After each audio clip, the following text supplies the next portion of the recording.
partir du moment où un fournisseur a posé une facture, quelle que soit la méthode qu'il ait utilisée sur TradeShift, on n'a pas ce qu'on avait avant, l'espèce de trou noir, où entre le moment où il met une enveloppe à la poste avec sa facture et le moment où on l'entre en comptabilité, on ne sait pas où elle est.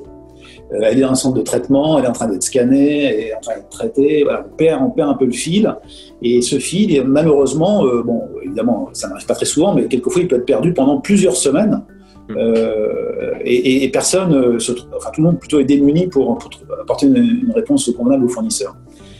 Ça déjà, c'est définitivement éliminé avec TradeShift. À partir du moment où le fournisseur pose sa facture, il sait si elle est acceptée par la plateforme ou pas. Et à partir du moment où elle est acceptée par la plateforme, eh bien nous on en a la visibilité.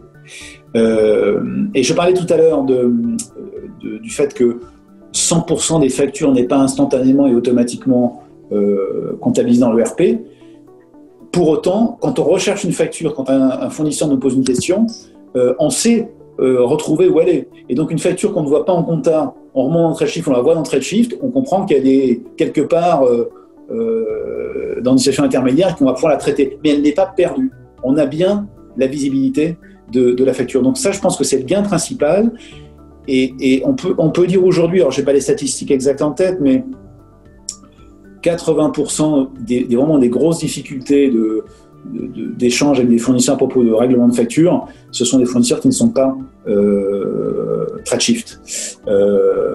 Pour les fournisseurs TradeShift, ça ne veut pas dire qu'on n'a jamais de discussion sur un défaut de règlement, mais la réponse au défaut est beaucoup plus simple, parce qu'on sait mettre la main sur la facture, envoyer un message un peu plus pertinent à la compta, regardez cette facture qui est à tel endroit, il suffit même qu'on fasse une copie d'écran, j'ai expérimenté ça, de TradeShift à la compta, et dans l'heure qui suit, ils ont immédiatement traité le problème.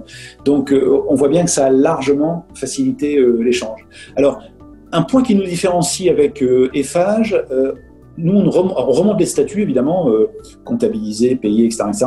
En revanche, on ne remonte pas les commandes dans TradeShift, et donc on ne peut pas utiliser notamment le PO-Flip, qui, à l'expérience d'autres clients, semble être un bon moyen quand même d'enrôler massivement des gens et de simplifier le retour de la facture.